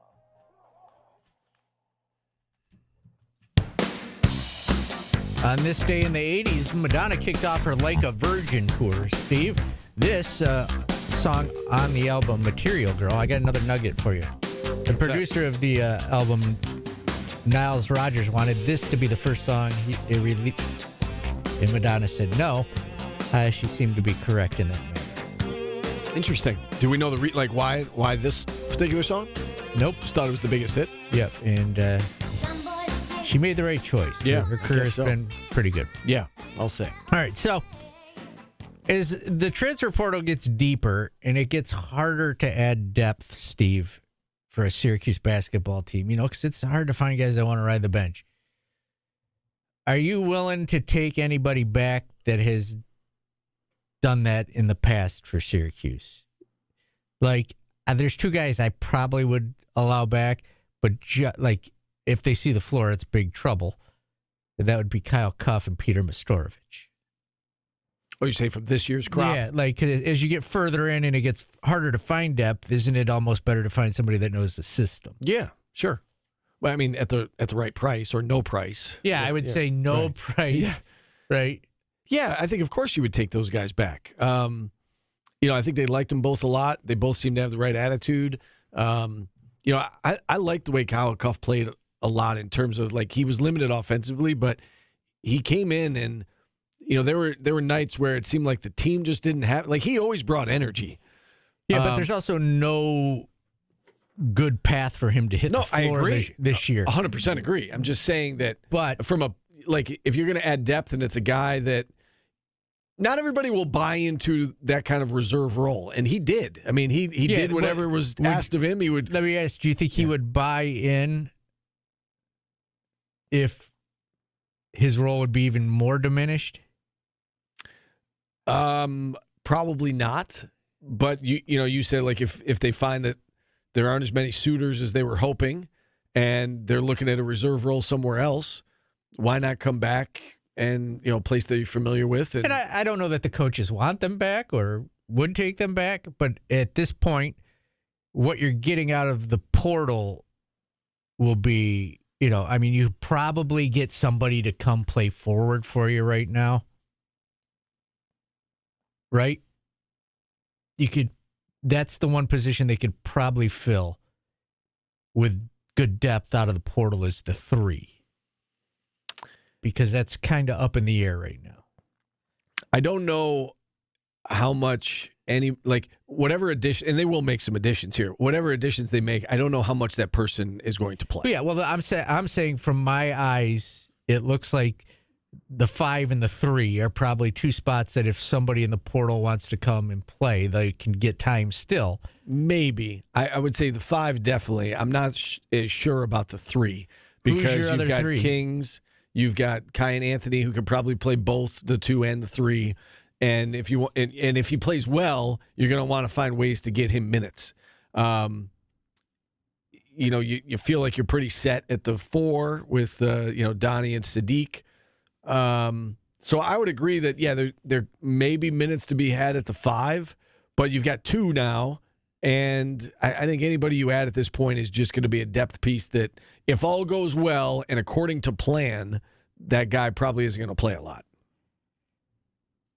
Right? I mean, and you do it, you do have Aaron Womack in the program. We don't know what to expect out of him, but that's another depth piece that, potentially is there. Yeah, I'm just saying if you're filling spots out of the portal, which you have to do, unless there's like the walk-on's gone, right? Are they gone? I can't figure that out. I mean, they have a certain amount of scholarships, right? Yeah. And you can do with those what you want. So yeah, they've certainly got some roster spots to fill. Do they use all of their scholarships? Not necessarily, but I think you look at what they have right now on paper, and they could use a backup point guard. And, it would be nice to add another front court piece, whether that's a forward or a center. But I think that the guys that are on the roster now, I think the plan is that that's going to be the core of who we see on the court next year. Would you, as a point guard, come to Syracuse right now out of the portal? What year am I? If I've got a senior's not coming, probably not. That's why I asked. If I've got multiple years left, could I envision myself coming here and being a backup? And it feels like everybody leaves after every season. Do you go somewhere as a backup to put yourself in position to be the guy the following year? And I know George has 2 years left, but there's no guarantees that he stays. Yeah, that's the other thing. Are they saying to people, "Hey, come here. Maybe we'll redshirt you, and I've got this amount of money for you coming into 2020." Yeah, I mean, maybe, but I feel like the fact that you could transfer as much as you want that might be the case if it was a one-time transfer. The fact you could transfer as much as you want, why would you do that? Why wouldn't you just go somewhere and play and then come back when the money's there? Say, okay, let me know when you're ready to have me, and then I'll come. Well, you would hope that at some point a player would be like, "This is the team I want to be on." Though they want me, I want to be here. You would hope there's at least some of that out there. I don't. Is there though? I don't know. I mean, Donnie and JJ came back. Yeah, but they came back knowing that they're going to be like key pieces to the puzzle. You're talking about a guy going somewhere as like, well, come here now. We may have plans for you 2 or 3 years from now. Like I don't know if that player exists. As much as you might love a certain school, like I mean, we had. Nate Levine on earlier today from the SU men's lacrosse team. And I know lacrosse is different than football and basketball to some degree, but you don't see that very often. Like, he didn't play barely at all his first 2 years, and he stayed here. And, now he's a key piece to the puzzle as a senior. You don't see that very often, right? You certainly don't see it in basketball. If you go somewhere and you don't play for 2 years, you're generally, you're out. You're going somewhere else. And I don't know what Coach Autry's whole position is on the portal. Is he like Fran Brown when Fran Brown came on the show and said, "Hey, if you're even thinking about the portal, I don't want you," right? Or is it, all right, you found out you didn't have any options, I've got a scholarship for you, but you're not playing, because there's going to be people on the team still that don't play. I think it depends on the kid, right, or the young man. And I think, again, in the case of Kyle Cuff, by all accounts, he was a really good teammate, really hard worker, like cerebral kid who like knew the game, good IQ, came in, like he can make free throws at the end. Coach Autry credited him for putting the season in perspective for everybody in practices. Right. So I think it depends on the kid. Like, I don't think you would do that for anybody, but I think you'll do it for the right somebody. And I think, Kyle Cuff might be, I don't think he's coming back. No. But you're asking me, like, would I take him? I would take him back. I would too, but it's just he's not going to. He wouldn't play. Yeah, and I said this yesterday. If he was playing, it's on haywire. Or you're up by 20 with 2 minutes to go. Well, or somebody got hurt, or it's not what you want. No, it's not what you want. But I mean, again, at this case, at this stage, you look at it, and I see somebody in the chat mentioning, Fennell, Sport Boy mentions Fennell, and he's a guy that I think you hope could, has the potential to be the backup point guard. So, that's a good point. Like, I don't know if you come here knowing that your starting point guard has 2 years left, your backup point guard is just getting there with full eligibility on the table. Would you risk coming there and sitting a year where you're not playing very much with the possibility of what can happen the following year? You might be better served going somewhere, getting your minutes, getting your money, and then if the opportunity arises down the road, then you take it. Yeah, Fennell's played in the Australian leagues, which is probably better than what most kids are coming into Syracuse, but you don't know. You don't know, and but the point guard's like the most important position. But again, like you went out, like Nate George was one of the top point guards in the portal. You assume he's going to play a bulk of the minutes. Absolutely, but as we saw last year, players get hurt. Sure, yes, right. You've got to have, like Syracuse, if you want to be a good program, you've got to be able to have somebody in a backup role, and Syracuse didn't have that at the 4 or the 2 last year. I mean, that's fair. Yeah, I mean, that's a fair criticism. I guess I would look at it as though, the plan is to have JJ play off the ball. He can play with the ball in his hands. That would mean, it wouldn't necessarily mean a lot more minutes for Fennell. It could mean more minutes for Anthony, right? It could be JJ slides to the 1, Anthony plays more. They have some versatility. A lot of young kids, though. I get it. I mean, again, in an ideal world, everybody's Tyler Ennis. I'm 100% with you, Paulie. In an ideal world, add another point guard, add another forward, add another center. I don't know if you're going to get anybody of substance, though, at this stage. But that was my point. Given what your roster looks like. And that was my point. Do you maybe bring somebody back that's been in the system, seeing that they're still floundering out there? Yeah, I mean, again, I am not opposed to either of those two guys you mentioned. They shouldn't be in the plans right now, but if they are a great backup plan, emergency backup plan. So if something were to happen, I like both of them. I like both of not even like the basketball part of it, but just being a good teammate and kind of what they bring to the table. They seem to work hard regardless of what their role is. Yeah, I think it would have to be for the right fit, and I think those two guys might be the right fit. I don't think they're coming back, but if you're asking me, would you take them back? Sure. I was just looking up Kyle Cuff on ESPN, and they have a picture of Choppa Moore. Is that right? That's him, yes. So there's that. Take another time out here, Steve. We're right on time today. We are. 315-437-7644. We can talk SU football. We have some sound from Ricky Collins, from Fran Brown leading into the spring game that we could get to. We could talk Masters. We can talk a little NBA. Luka made his return to Dallas. We'll get all into all of that as things move along here. Second hour of Orange Nation. Back after this on ESPN Radio. The Nuggets won their first game without their coach. You guys are big into that. I don't know why I said the Utah Jazz yesterday.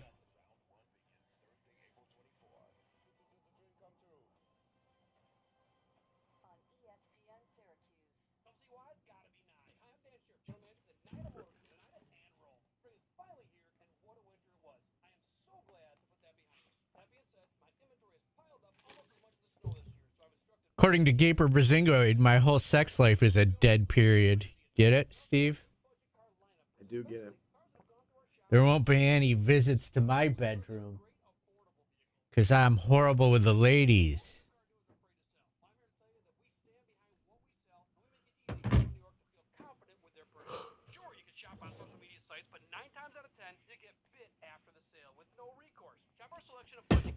My pullout game is stellar. Shooting blanks. Undefeated.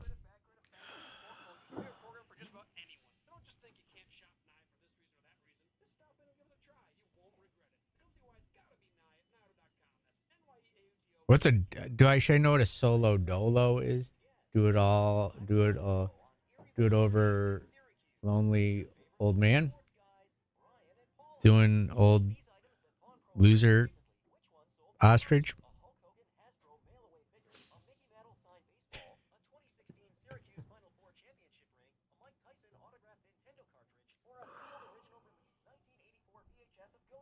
Thanks, Gaper. It is hard to find a girl that wants to sit down and do a bird bracket with me. If I had a girlfriend, I probably wouldn't do these brackets because I could just sit home and be like, hey, honey, what would you seed the toucan? 710? 710? What do you think?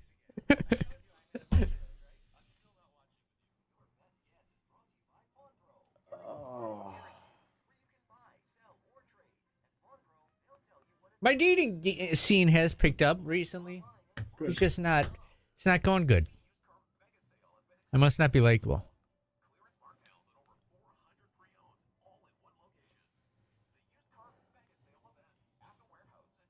Fucking buying dinner sucks. Like, I don't want to buy dinner for somebody. Buy your own dinner. Double date. I don't have anybody to go on a double date with. I haven't gotten that far. Did I work at Fairmount Fair? I think I worked at they would send me to the Chess King there on occasion.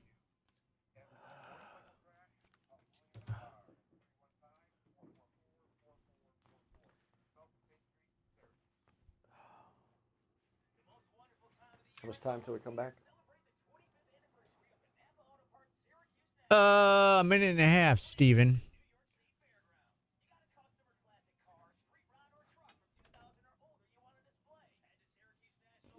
I would never go out in public with it. I did go out with what's his face once to dinner, but I would never go on a double date with the chat.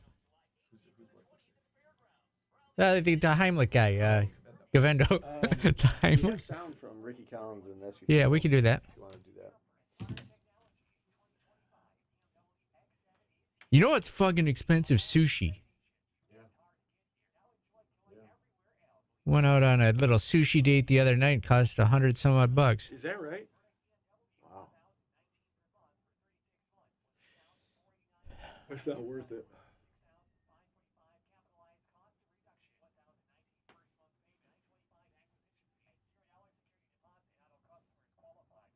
The Heimlich guy. But, he was Gavendo. That's his name. All of Kim's her good friends are all married. Sometimes except for one, but she lives in Cleveland. Sometimes I would not allow anybody to hook me up. Why? Especially somebody I Kim, like people I like. Kim I has will never. good taste. Yeah, I know, but I would never let anybody. I would never let anybody hook me up that I know, because if it goes sideways, it could ruin friendships too. Yeah, I guess that's fair.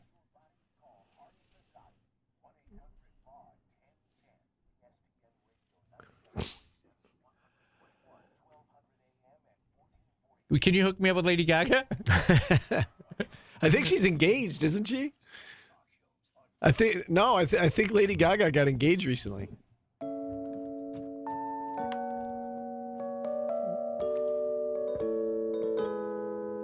Borderline, Steve. We're borderline at the point where we have nothing to talk about. It's getting to that time. I feel like there's plenty at the moment. I'm out of Madonna nuggets also. When was this song released? I feel like this takes me back to my days at St. Anne's. Like 83? You guess. Let's see. Yeah. 83? You're right. Bam! So I would have been... I'm a Madonna... I would have been 7. Junkie. Was that second grade? I was 10. I was 10. Kicking shins on the playground, if you know what I mean. Spring games coming up in just over 48 hours from now. I was at Santa Fe Elementary School, Steve, just running around kicking shins. Santa Fe? Is that out in San Diego? Yep. 10-year-old Polly. Hanging at the bird farm. All right, you want to hear some sounds, Steve? Yes. What would you like to hear? I have two cuts. I think we should start with Ricky Collins being named the starter. I don't have that. Ricky Collins about when he found out I don't he have was any Ricky Collins. No? Okay. I have Miles White and Fran. Okay. There on my rundown there is a Ricky Collins soundbite listed. So Ricky Collins. Say it. Say what I would have said in this situation. I miss Jordan. Thank you. We all miss Jordan. No, Mike's doing the best he can. Baby, come back. He did write out the soundbite word for word. So I can read what Ricky Collins said if you would like. Quote it. Ricky Collins, about when he found out he was QB1, said, quote, "It's a surreal moment. Any backup quarterback or kid that's getting recruited, you think about the day you'll be named the starter. It's never going to be real or feel real," end quote. It's going to feel real when they suit up against Tennessee. Oh, he has no. I am going to defend Mike. He has written audio clip where we have the audio. Oh, well, then why did he list this as a soundbite? He didn't. It says audio clip. It probably should say audio clip first, not. Oh, I see. Okay. He did label it, just poorly done. He's learning. He is learning. I got you. Okay. So that's why he wrote it out word for word, because we didn't actually have the audio of that clip. Okay. Yes, but we do have the audio clip of Miles White on why he chose Syracuse University. In this business, you find a lot of guys who say the right things but don't necessarily mean those.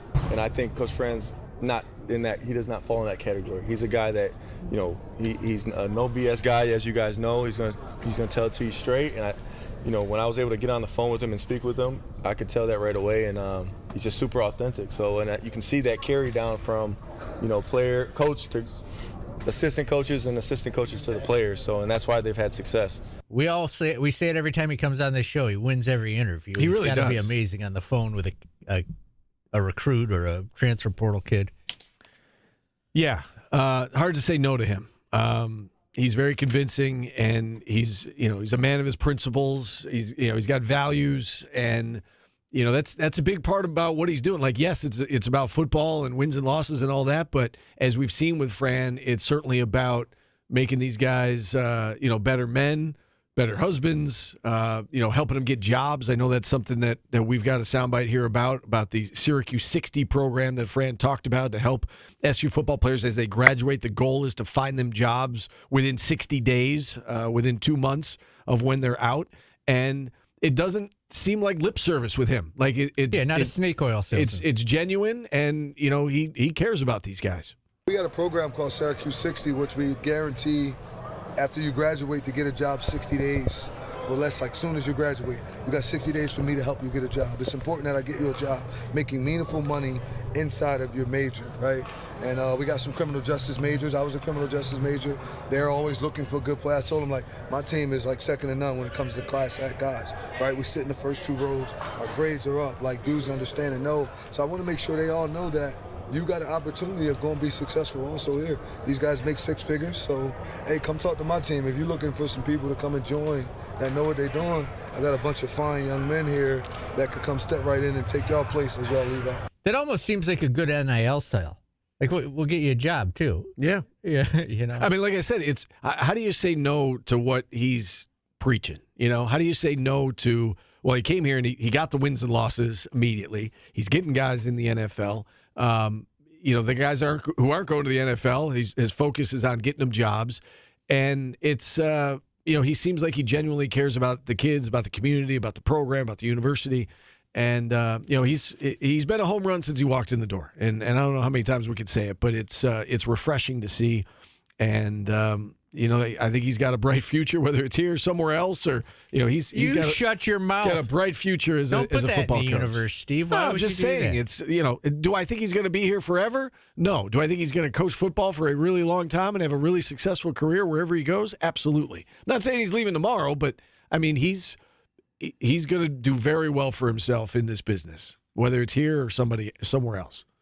I mean, it's a so real moment, a blessing really from God. So that's something you dream of, and finding out is any backup quarterback or kid that's coming up is getting recruited, you think about the day you get named the starter, and it's never gonna be real or feel real. I mean, it's a so real moment, a blessing really from God. So that's something you dream of, and finding out is any backup quarterback or kid that's coming. He up already to get said. He already recruited, said you think this. about the It day just you get named looped. starter and, He just saying the same thing twice. You thought it was a different soundbite. It's all one sound. It was just the same thing twice. Well, see, It was he said surreal twice. It was. He was. It still isn't real. It still isn't real. That's Ricky Collins, new starting quarterback for the Orange. Mike, don't get mad at us because Jordan did this stuff too. Like Jordan made these same. I think Mike's doing a great job. He is. He is. As you said, he's learning. Jordan once forgot to beep out. Yes, I remember that. That was horrible. Yeah, I do remember that. Live and learn. Yeah, we all make mistakes. We're not saving lives. That's what I like to say to all of my employees when they're struggling. You know, just be glad you're not flying a plane or saving lives, because what you just did probably would have cost someone. Yeah, like if you have a bad day as like a brain surgeon, that's, that's a problem. Someone dies on the table. Yeah, that's a bad real day. stuff. Yeah. That's real stuff. Yeah. yeah. If you put a soundbite in and it plays twice, not a big deal. Everybody gets a good chuckle out of it. Yeah. We all laugh and be like, look at that bozo. And we move on. Yeah. I know how to handle my employees. I like Mike. We have our own secret handshake. Are you a player's coach? Oh, I definitely am. I'm very hands off too. Yeah, that's good. Yeah. People don't like a micromanager. Yeah, I let people fail. And then you're there and to they pick 'em take up. advantage of it. All right. 315-437-7644. Speaking of Mike, he's gonna join us next. He will. We've got today's business coming up next on ESPN Radio.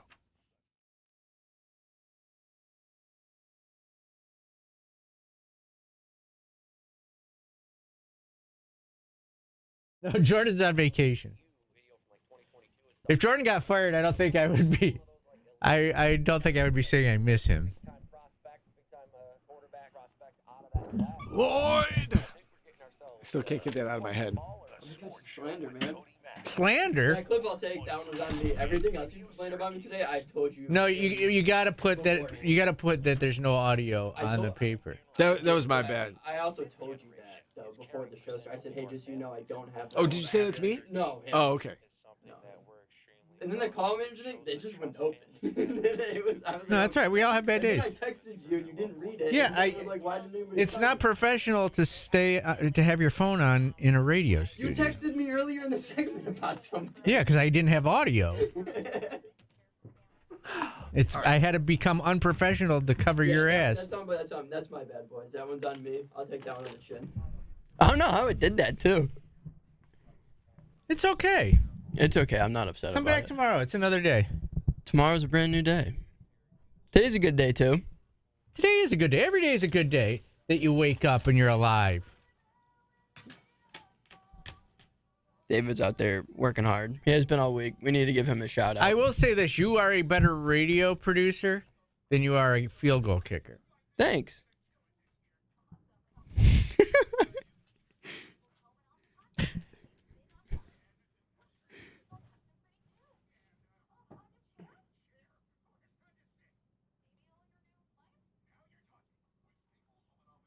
Oh, I got to find a kicker.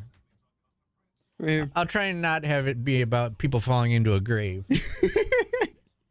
I don't know if I could get much darker than that.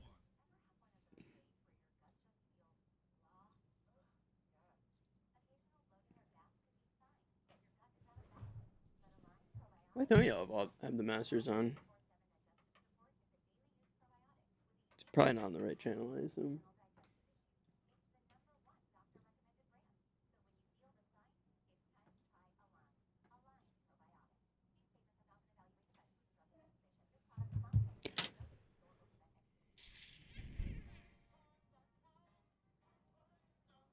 He has that so loud all the time. Yeah.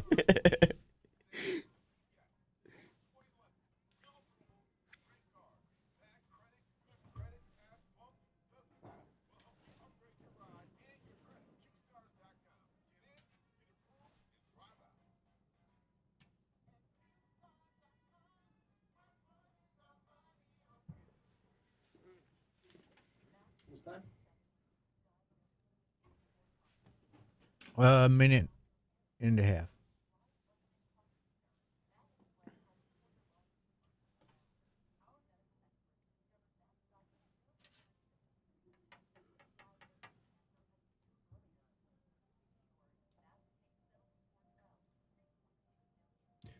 Have you felt like lately a lot worse drivers?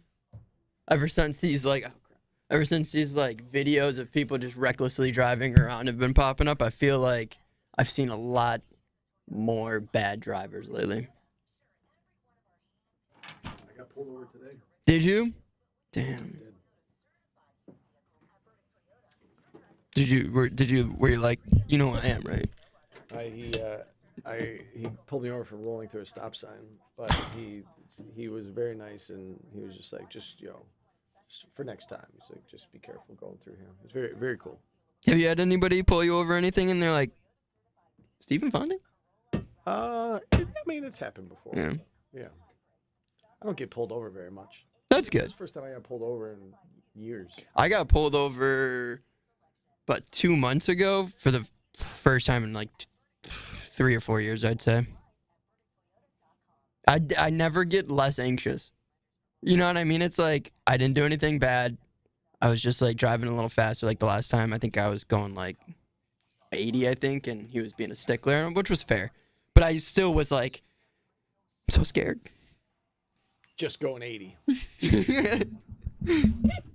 No big deal. I mean, it was my fault, though.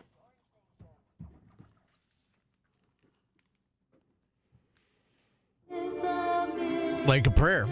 That was not Madonna. No, that was Herbie Hancock. Yeah. He signed the Declaration of Independence. There's something weird going on with the computer today.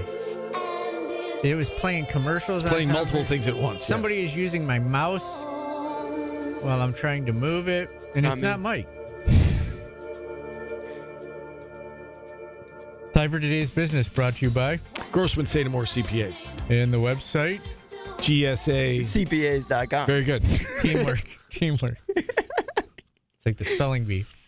Oh, man, I appreciate that, alley-oop there.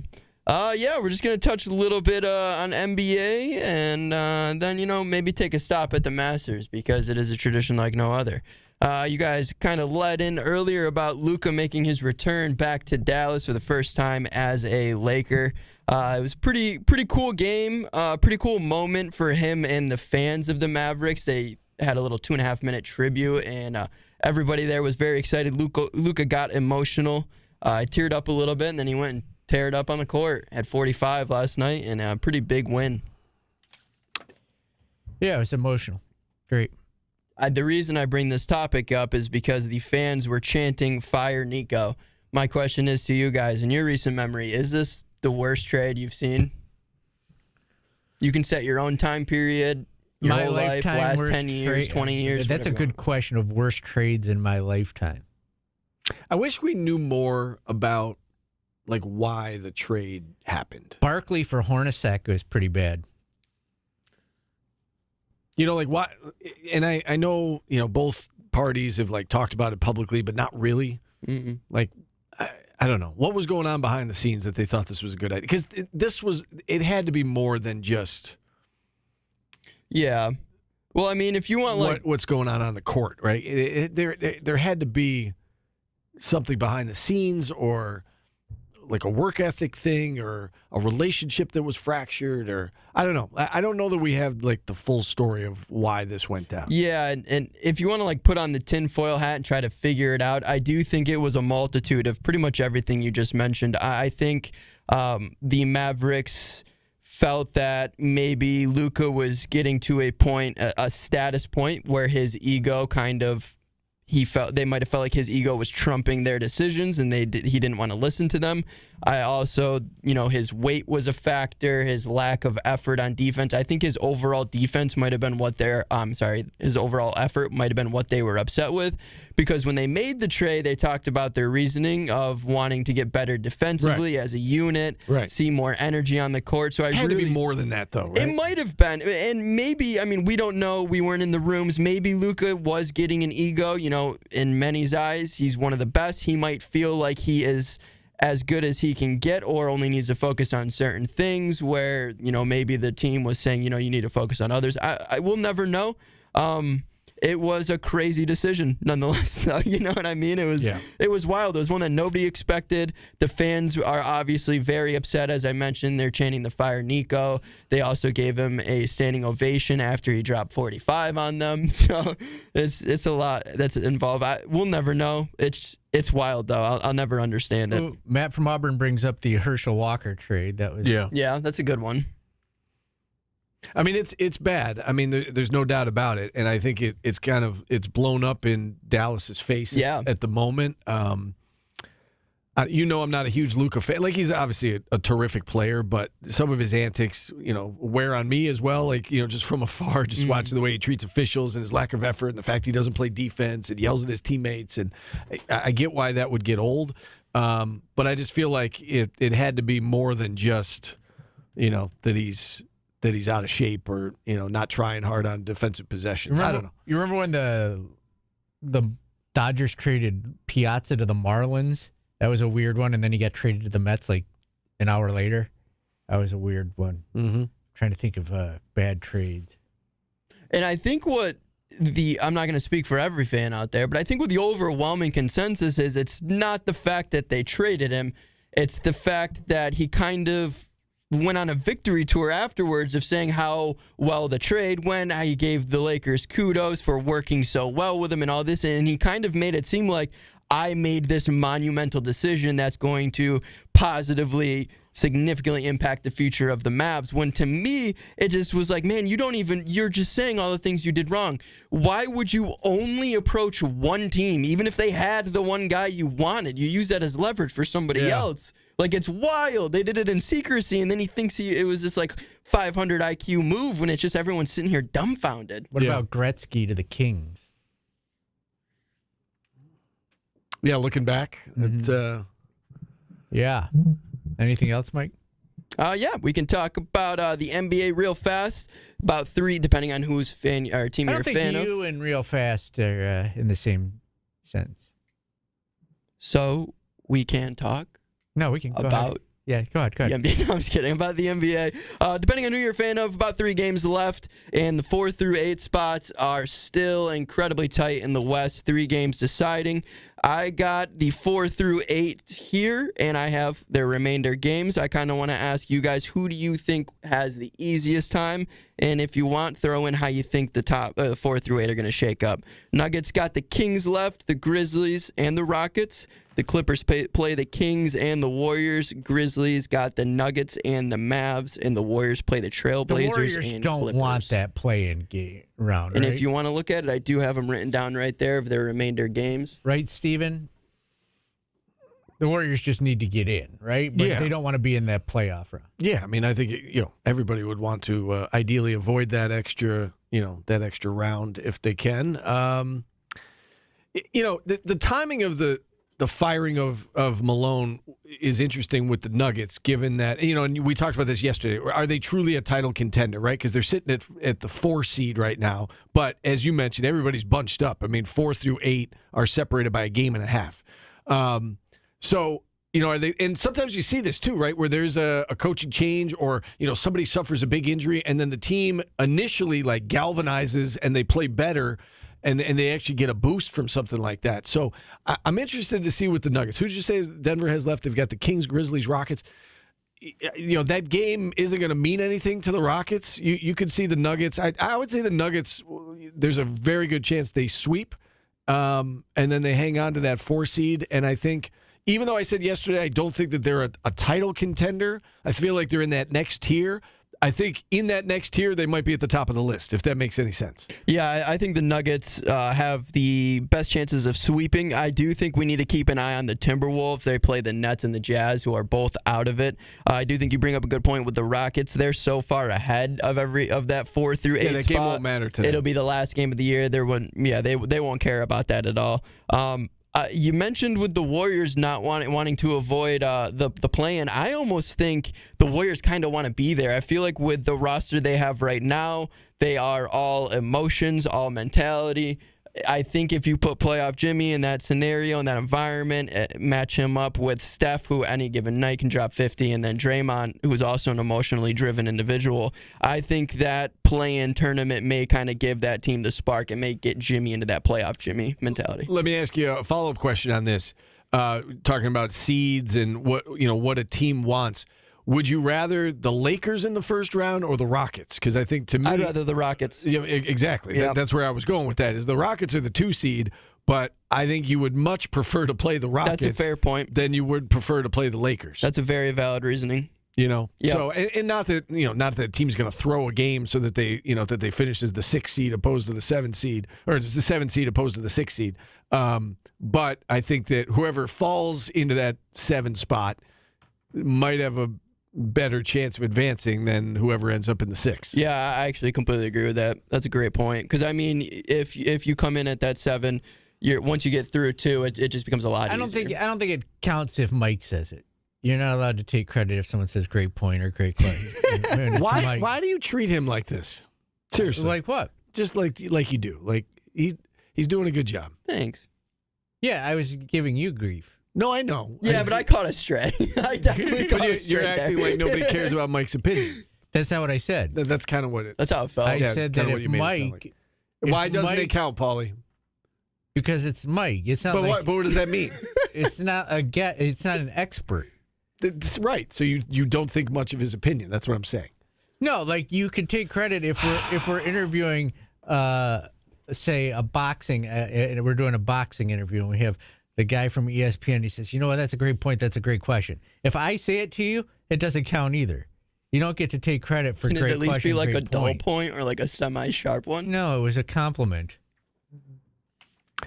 Like if you said, "Hey, that's a great point," to me, it doesn't count because It should count. No, it should count. You know, I was just thinking to You should myself, trust my opinion. when you were answering me with your last thing, I was thinking, this is a great conversation I'm having right now. We're actually talking sports. Yeah, We're not it's talking great. about like working at chapels when we were like 14. Yeah, which I didn't do. I guess you can't do that, but yeah, because everybody in Syracuse cares about Jimmy Butler, playoff Jimmy.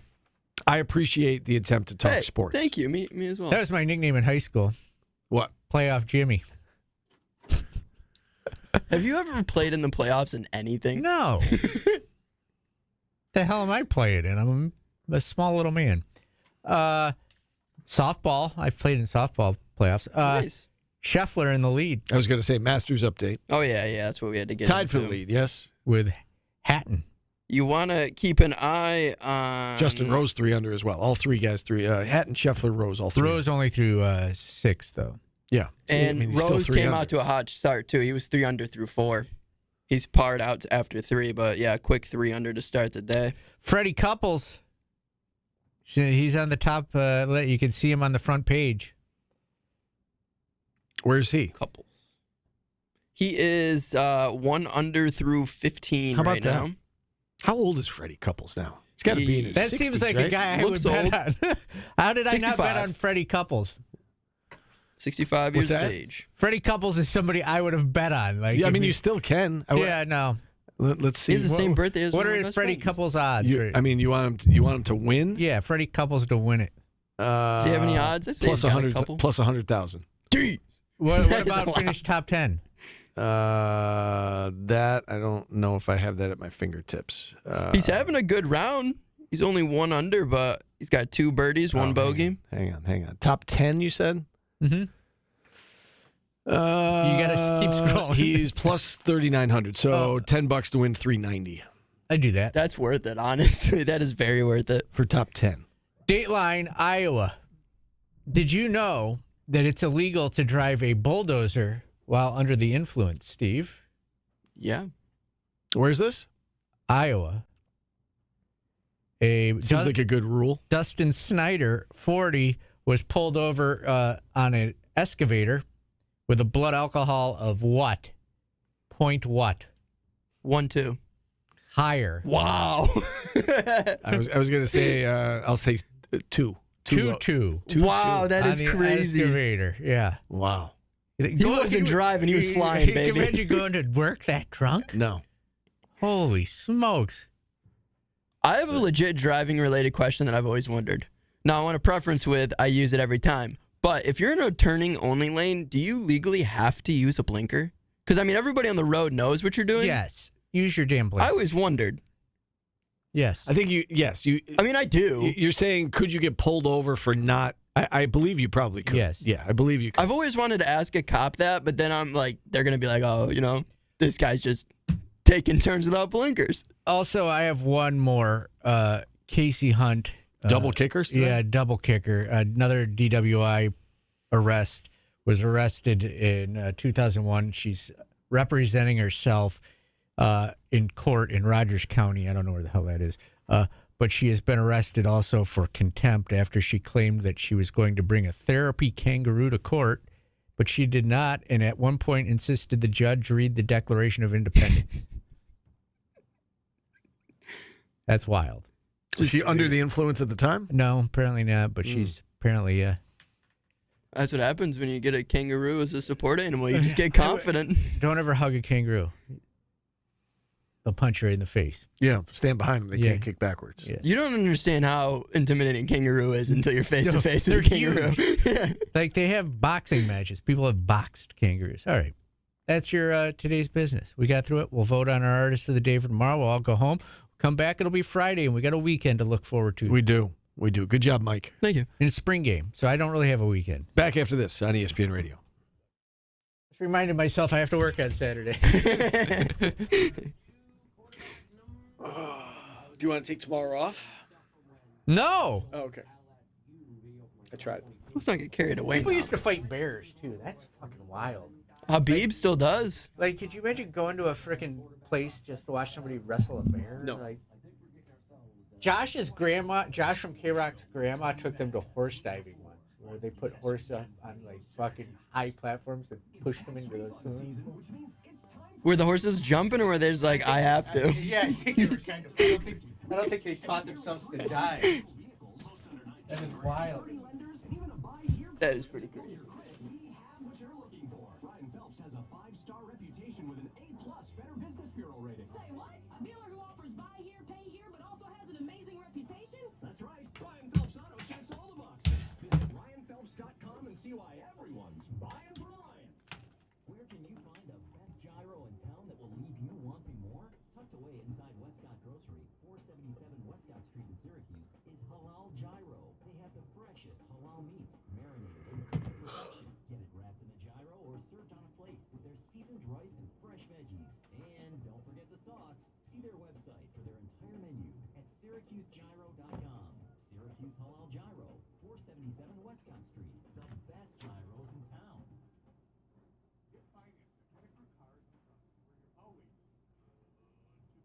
Hi, Billy Whitaker here. If you've had trouble getting finance, we're here to get you approved. Get you pointed towards fixing your credit and get you on the road. We make this possible with over 20 lenders and flexible options, including monthly payments. Even good people go through tough times. We'll treat you with the respect you deserve. And Whitaker Cars and Trucks, with our resources, you're always good to go.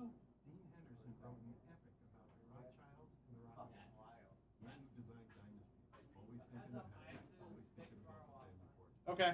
Here at Mannion and Aquaponics, we applaud that kind of thinking because we've seen too much of not thinking ahead, not thinking about the day before. There's a beautiful Victorian home in Cicero built in 1930 by industrious grandparents. That home was lost to long-term care. Everybody's working for the weekend. You guys What are got you it. supposed to do at a stop sign, Steve? Come to a full and complete stop. What if, 3 it's seconds. what if the stop sign's outlined in white? I've seen people follow up for that. Is it different? No. No, It they're is outlined in white. Yeah. Yeah. I've seen people run stop line because they fall for the if it's outlined in white, you don't have to stop. That would be a crazy Way rule. to die. What a crazy way to die because your stupid friend told you that you could drive through. Day in music, April 11th. That's probably the best thing about the internet today is like you can just call out people on their BS like immediately.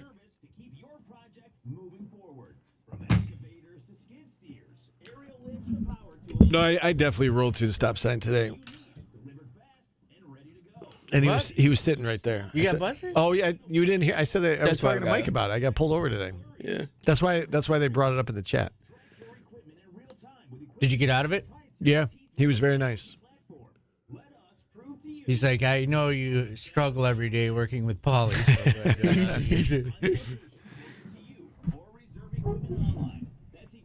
There's a lot of good choices. Your premier rental agency supplying customers what they need to get the job done right.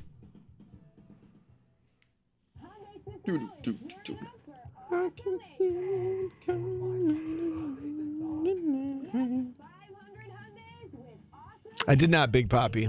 He just he was cool. He Did was you like, resist arrest and get tased? no. Over 500 Hyundais with awesome April savings. Hurry, the awesome ends April 30th. Only at Hyundai Cicero at Drivers Village. See it all at HyundaiCicero.com. Listen to ESPN Radio Syracuse for your chance to win tickets to SU games and concerts. The Charles Heating, Air Conditioning, Plumbing, and Electrical Ticket Window. ESPN 97.7 and 100.1. Watch your favorite ESPN Syracuse sports talk shows on QSportsTalk.com. Wrapping up Madonna Day with Holiday. Madonna Day is a holiday. Didn't she date Dennis Rodman, tying her into sports? I believe think so. she did. Yeah, He's a weird cat. a little bit. If there was one athlete, not that you would have like a serious talk with, but could party with,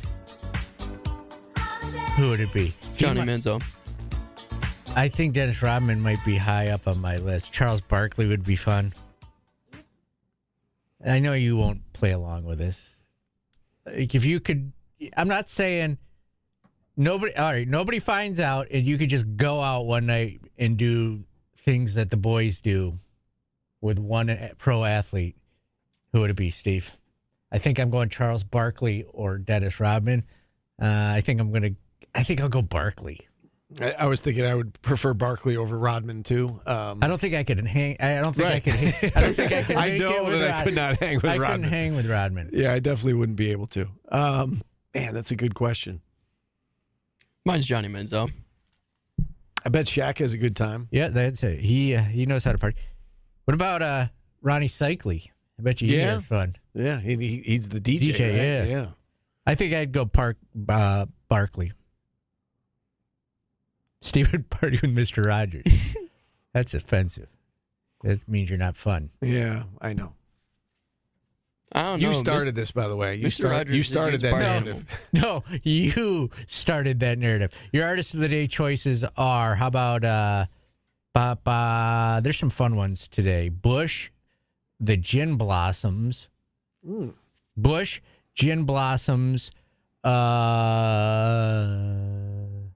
I saw some other fun. Jay Giles. And how about the Pointer Sisters? We haven't done them in a while. Pointer Sisters, Gin Blossoms, Jay Giles, and one other one. What was the other one? Bush, yeah. I'm going to go, Hey Jealousy is Gin Blossoms, right? Yes. I'm going to go Gin Blossoms. Gin Blossoms. I've never heard of any of these. Pick one. Right. What was the last one you said? Bush. Bush. I think I'm going to go Jay Giles. So next one under Spatch and Louise wins of those three. Between Bush, Gin Blossoms, and Jay Giles. Jay Giles' band has won. Matt from Auburn has been the deciding vote. Okay. Not a bad choice. Freeze Frame, bro. Am I going to be like really excited once I start hearing the music? Like, is it great? You'll know Freeze Frame and Centerfold. Yeah. And Yeah, there's some good ones. That's about it, right? no, Two or they've three. got two other. Love Stinks. Okay. Yeah. Yeah. That's Jay Giles? Yeah. Is it? And they got one more. Can you that's sing a little bit of banger. it for me? Yeah. Love Stinks. Doesn't ring a Sounded bell. just like him. You're not even going to know the difference tomorrow. No. You just basically went to a Jay Giles band concert. free of charge. Gronk, I bet, would be fun to party with. Oh, Gronk's a good one. That is a good one. See, I can play along. What about the Jameis Kelceys? Winston? What about the Kelceys? No. Maybe catch some Taylor Swift scraps. Maybe one of her dancers falls in your lap. I'd rather party with Jason. I would not want to go out with the Kelceys. Me either. They both annoy me. I think Jameis or Johnny Manziel would be mine. What's your hang up with Johnny Manziel? He's just an animal, dude. Like the guy. But he was just now like he wouldn't even get recognized. Yes, he would. Johnny Manziel is a college football legend, dude. It's Johnny Football. Maybe that's an age group difference, but I think I am like within a large majority of people around my age that if you gave them one athlete, a lot of them would ask for Johnny Manziel or Jameis Winston.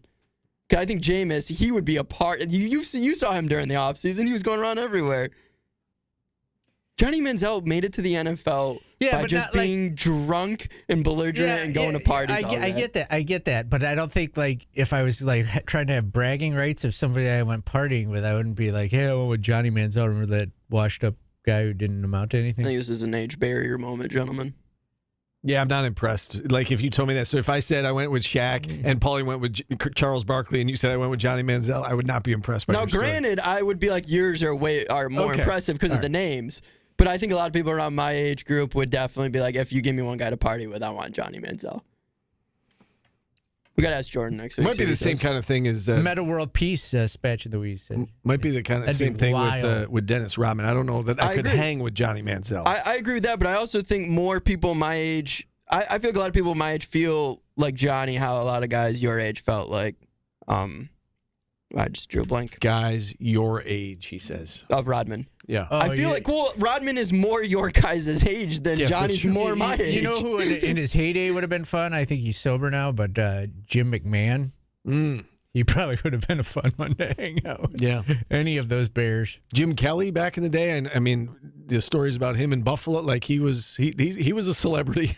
Let's put it that way. Josh Allen. Can I change my answer to Josh Allen? No. Yeah, that's not a party. Right. You guys would go like golfing. I know. That would be awesome. It would be awesome. Going to church with Josh Allen. Do anything with Josh Allen. That would be fun. All right, we got to go. Newhouse Afternoons coming up next. Putt, Josh. How's it look? Tomorrow we'll do your man crush. We just found out Steve's. We'll see you tomorrow.